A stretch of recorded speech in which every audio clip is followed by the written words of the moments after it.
It's just really silly to overlook this brand. This is the most brutally competitive alternative in North America now. Hey, this episode of Some Gadget Guy is brought to you by you! All of you awesome folks out there sharing content across social media and the generosity of my incredible patrons at patreon.com/SomeGadgetGuy. More info on those awesome nerds later in the video. The folks at OnePlus sent this my way to test and review and share my thoughts. This is the OnePlus 13. It's a beast of a phone aiming to compete at a solid premium price tier in an age of price increases and stagnating hardware in the United States. This is the top pick for folks who want to break up that Google versus Samsung Android gridlock. The OnePlus mission is alive and well. It's been well for a while. Offer up a brilliant competitive option that undercuts the prices of an iPhone, a Galaxy, or a Pixel. That's the main crux of my review conclusion here. You get a proper premium tier phone, no serious compromises, unique benefits. There are perks that aren't on other phones, and you spend less. There's still this old idea of OnePlus like it's a brand that only exists to sell the cheap phones. But techies that hold on to that idea have seriously missed out on some bleeding edge tech. It hasn't been that way for a while. The number version of a OnePlus, it's not a flagship killer, it's just a killer flagship. A broad view of the landscape, it feels like 2025 in general is going to be a bit iterative for most phone brands.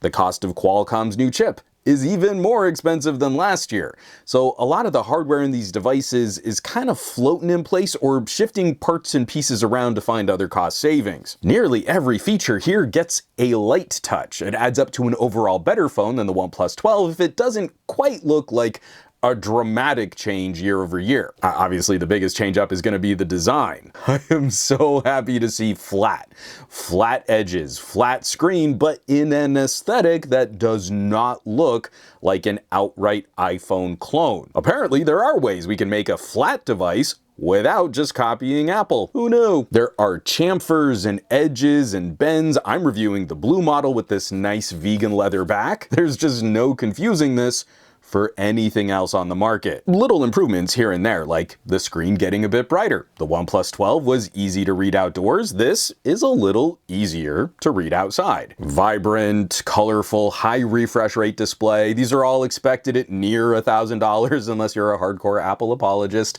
Bigger deal for techies. OnePlus also shifts us over to an ultrasonic fingerprint sensor, which is interesting to see on this phone. The more expensive Oppo Find X8 Pro, kind of the big brother to the OnePlus, it's still using an optical fingerprint sensor. Yeah, this is good. It's snappy and it's quick, but I don't think it's going to feel like a dramatic difference unless you're coming from a much older phone with an in-display fingerprint sensor. We keep the other fun hardware bits. I love the tactile practical notification rocker. We still have the IR blaster to use this as a universal remote, and that came in handy while we were traveling for the holidays, as we could not make heads or tails out of the basket of remotes in our Airbnb for Christmas. Good, unique little bits. OnePlus has a charm with those little fun bits that other companies don't always provide. But it's the internals that premium phone fans are really going to appreciate. I'm reviewing the 16 gig of RAM, 512 gig of storage model, and of course, the big jump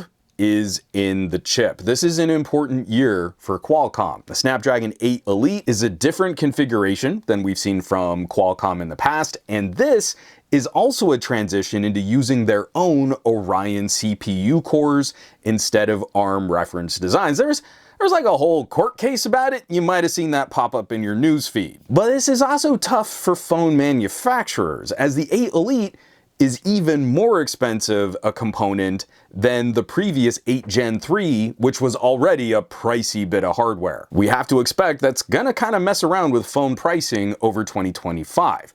Now, I am not the person who shrugs off practical compute power. If you want someone to validate your bias on all phones are basically the same now, or you want me to bad hand act while I say things like, who even needs that much power? Then you would be in the wrong place. Performance matters, and when I spend around $1,000 on a phone, I want it to do a whole lot more. Now, I have a full breakdown of charts and graphs on performance in real-world apps like video editing and audio production and photo processing, things you can really do on a phone, and you can see those apps and time them and compare. You can catch my full write-up on my Patreon, patreon.com/SomeGadgetGuy. What's going to be interesting this year, you can't just look at the chip on a spec sheet on a piece of paper and predict performance. The Snapdragon 8 Elite in the OnePlus performs noticeably different than the 8 Elite in the iQOO 13 I just reviewed. How you build the phone around the chip matters more and more as we keep putting in higher performance parts. These are laptop grade performers. Like literally, this chip should hang with a 13th gen Intel laptop Core i7. Why would we pretend that this is for covering the basics and scrolling a little TikTok? Shouldn't we make fun of people who buy expensive sports cars and only drive them through school zones on weekdays? But I digress. This chip is very powerful, and I don't think folks should buy that powerful of a phone, especially this year, unless they have some desire to use some of that performance. There is no OS update or system software that will tax this chip over the next 6 or 8 years. You're not buying longevity, you're kinda wasting performance. Especially not if Google can just tack on 2 whole extra years of support on the Pixel 6. Android is not going to change so dramatically that this chip is just gonna fall far behind. But for how expensive this chip is, Qualcomm is not outright beating the less expensive but still expensive premium chip from MediaTek. It is a fun, brutal fight, but the 8 Elite is still losing a lot of the computing tasks that I can test. The OnePlus 13 does a better job of delivering more consistent performance, a little less throttling, especially than the phones that I've tested using Dimensity, but they still more consistently lose the test to that Dimensity. And we can't even point to gaming as the same consistent win for Qualcomm like we have in the past. It still depends on the game and the developer and optimization, but now even when a game is better optimized for Qualcomm, MediaTek can still brute force a comparable play experience. There's just nothing properly published for mobile that's going to make either of these chips struggle. I'm rocking the new Grid Legends. It plays buttery smooth. It's an experience and at a quality I cannot replicate on my Steam Deck. We're doing great. The next phase has to be outright emulating PC software, and that's where these chips will start to struggle a bit more. Not just the program, but layering an emulated operating system on top, and these phones can still do that. They just struggle with that a little more. I just don't think the emulation experience is ready to share broadly yet, and I personally just don't have much fun troubleshooting different emulators and settings and modes and kernels, blah, blah, blah, blah, blah, blah, blah. I digress again. Getting back to the OnePlus specifically here, as we lack options in North America selling a MediaTek chip, this will be one of the most powerful phones available in North America, and dollar for dollar, brutally shames a significantly more expensive Pixel. That last point on performance goes hand in hand with radio and battery and charging. Qualcomm's radio tech is formidable, and even though Samsung has improved a lot over the last couple years, it's still not close comparing Qualcomm 5G reception and power to the Pixel 9 Pro. I live in a more suburban area around LA, and my testing is a bit more anecdotal, but swapping SIMs around and looking for towers, I consistently saw better reception on the OnePlus. That helps battery life, and the more powerful chip contributes too. The new Snapdragon absolutely will drain more power under load, but in so many tasks, it completes the task so much faster that you end up saving battery in the long run. All big core CPU, that just hits different. The combo is delightful. We're completing tasks faster, so the phone recovers quicker, using a more power-efficient radio, and then we're adding a 20% larger battery than what you would find in a Pixel Pro or Galaxy Ultra. This is a runtime champ, and it's not terrifically hard to drive this out to 3 days of use under lighter conditions. Then when you do need to top it off, it's got real fast charging with a real fast charger in the box. The scenario is so practical. You get a low battery warning, you plug in for like 10, maybe 15 minutes, and that should be more than a day of use out in the field.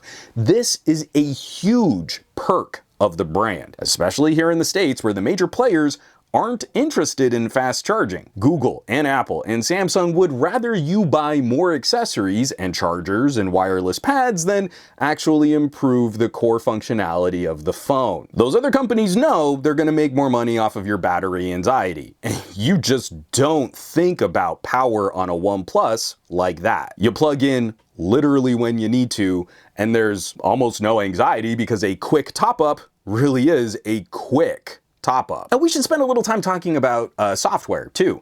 Oxygen OS is really pretty. We recently saw that overhaul, new animation engines. There's little bits of polish and refinement now, even though I wouldn't say it's a dramatic difference from last year's Oxygen OS, but it's a fluid skin for Android with some useful and organic interactions. I think OP deserves a lot of credit for how they incorporate gestures into things like windowed view and split screen. It really is beautiful conveyance for features that used to be hidden in menus. I loved showing this off last year. It's still fun to show now. You long press a subject in a photo, slide it to a folder in a corner dock, and it's quickly available to use in another app. That's so smooth. It's a unique feel.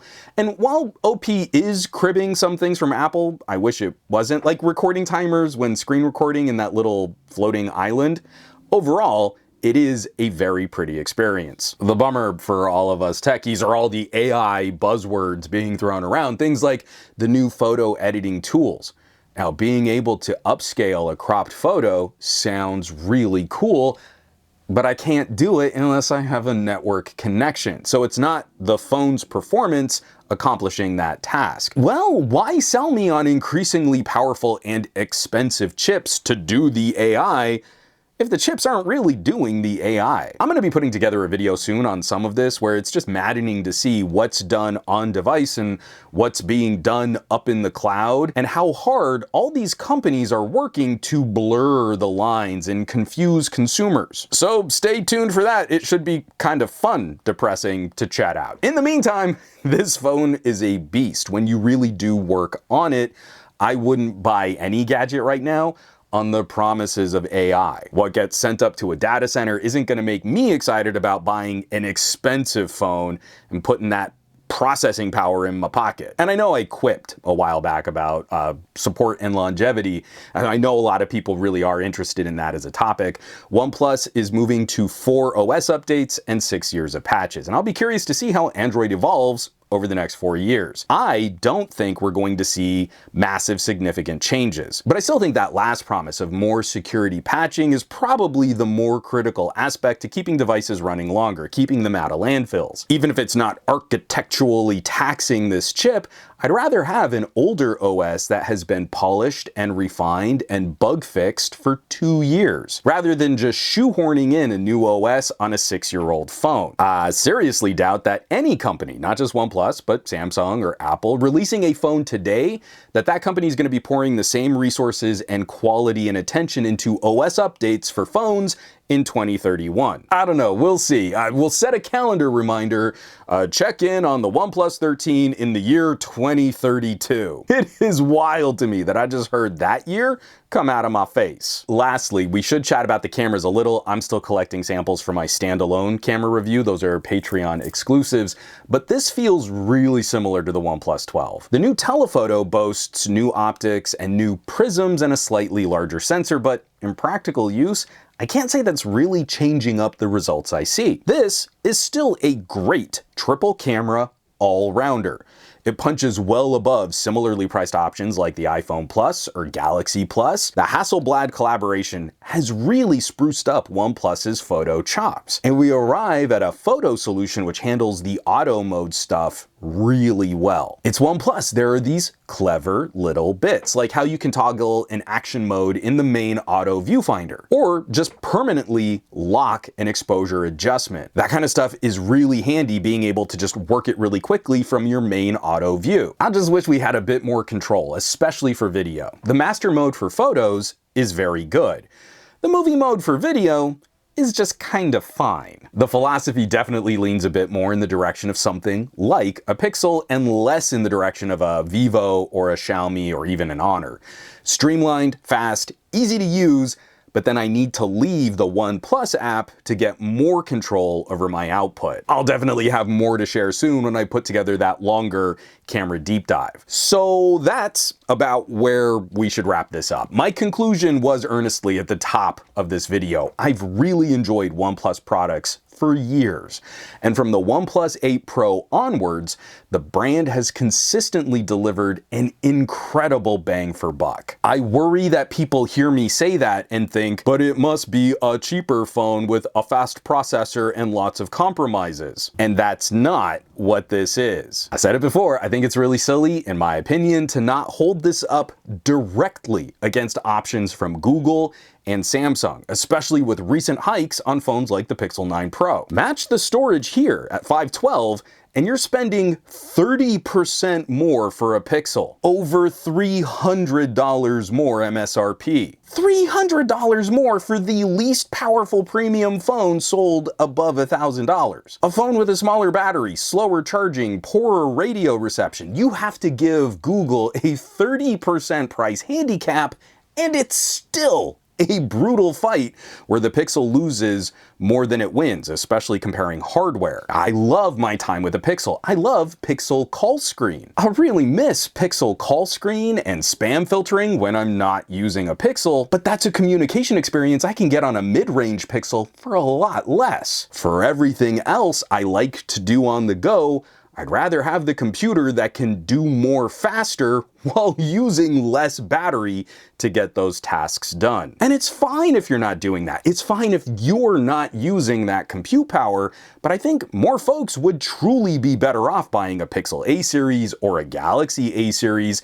Save the money if you're not gonna notice those performance gaps. I will notice those performance gaps. So that's where I choose to put my money. I get a little protective of the conversation here because we're not getting competition in North America. If you live in a region that sees a lot of Honor and Xiaomi and Oppo and Vivo, the OnePlus probably represents something a little different, or maybe a little plainer, a little more mainstream. Here in the USA, it's a lot more unique a flavor of phone against Samsung, Apple, and Google. Wrapping up 2024, I was kind of shocked at how the OnePlus 12 basically kept my personal SIM for most of the year. As I was gearing up for this review, I went back over, I keep a little phone diary. I did not trade out that SIM as often as I have in years past. OnePlus 12 did me fine.